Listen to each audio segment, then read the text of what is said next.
کہ کملی والے کا کمال دیکھیں۔ آج ہم ادھر ادھر کے واقعات جو ہے وہ سنتے سناتے رہتے ہیں اور نبی علیہ السلام کے معجزات کو ہم بیان کرتے رہتے ہیں۔ کرنا چاہیے، بالکل کرنا چاہیے، لیکن آمنہ کے لال سے جب کسی نے پوچھا تھا محبوب آپ کی نبوت کی نشانی کیا ہے، آپ نے یہ نہیں کہا تھا کہ میں نے چاند کے 2 ٹکڑے نہیں کیے، دیکھو تو صحیح میرا کیسا کمال ہے۔ آپ نے یہ نہیں کہا تھا کہ میرے اوپر جو ہے وہ گواہ نے کلمہ پڑھ کے میری گواہی نہیں دی تھی۔ میرا ایک کمال تم نے دیکھا نہیں کہ ابو جہل کے ہاتھ میں کنکریاں تھی اور وہ کلمہ پڑھ رہی تھی؟ تم نے میرا کمال دیکھا نہیں ہے کہ پانی میری انگلیوں اس کے اندر سے نکل رہا تھا اور ایک بڑا لشکر اس پانی کو پی کے اپنی جو ہے وہ پیاس کو بجھا رہا تھا اور جانوروں نے بھی اپنی پیاس بجھائی تھی۔ اللہ کے نبی کے اتنے معجزات تھے، کسی ایک معجزے کا تذکرہ کر دے۔ لیکن آمنہ کے لال نے جو معجزہ ارشاد فرمایا لقد لبثت فيكم عمرا من قبله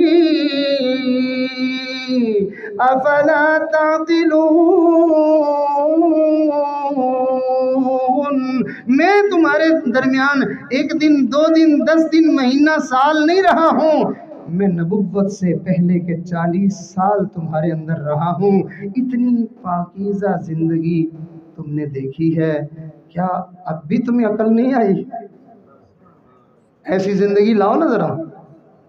آپ اندازہ لگائیں، دشمن تو دشمن ہی ہوتا ہے نا، دشمن تو دشمن ہی ہوتا ہے، مخالف تو مخالف ہی ہوتا ہے، اس نے تو کوئی نہ کوئی جو ہے وہ چوری تلاش کرنا ہوتا ہے، کوئی نہ کوئی عیب ہی ڈھونڈنا ہوتا ہے۔ لیکن نبوت سے پہلے والی زندگی پر اگر آپ نظر کریں تو پورا کفر مل کے اس بات پہ کہنے پہ مجبور ہے کہ آپ صادق الامین ہیں، آپ سچے ہیں، آپ دیانتدار ہیں، آپ جو ہے وہ ایسے ہیں۔ سارا علاقہ، ساری قوم، سارا خاندان، سارا معاشرہ اللہ کے نبی کی تعریف کرنے پہ بے بس ہے، مجبور ہے۔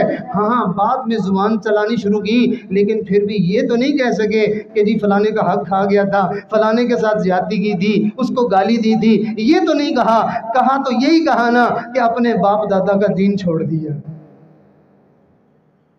ایک نیا دین لے کے آ گیا، یہ کہا، یہ نہیں کہا کہ کسی کا حق مارا ہے۔ یاد رکھنا، نفلیں پڑھنا آسان ہے، تسبیحاں گھمانا آسان ہے، ذکر میں مراقبے میں اللہ کرنا آسان ہے، روزے رکھنا آسان ہے، لیکن اپنے معاشرے میں، اپنے خاندان میں، اپنے محلے میں، اپنے شہر میں، اپنے معاملات کو ایسا رکھنا کہ ہر بندہ کہے یہ بے عیب ہے، یہ بڑا مشکل کام ہے۔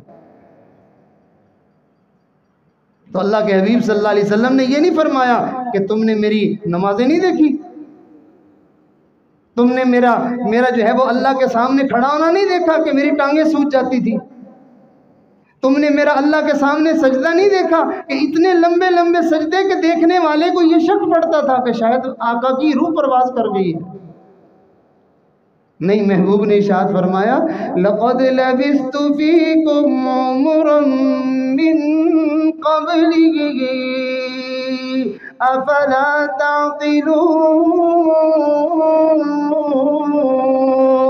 میں نے ایسی زندگی گزاری ہے، پھولوں سے زیادہ معصوم تھی، جو خوبصورت تھی، جو چمکتی ہوئی زندگی تھی، جو روشن تھی، جو منور تھی۔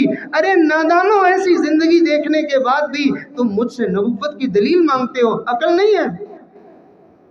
تم لاؤ نا ایسی زندگی۔ تو معلوم ہوا، یہاں میں آپ کو ذرا اس بات کی طرف متوجہ کرتا چلوں، معلوم ہوا کہ اگر نبی کا کمال یہ ہے کہ وہ ایسی زندگی لائے ہیں، امت کا کمال یہ ہے کہ اس نبی کی پاکیزہ زندگی کو اپنی زندگی میں لائے ہیں۔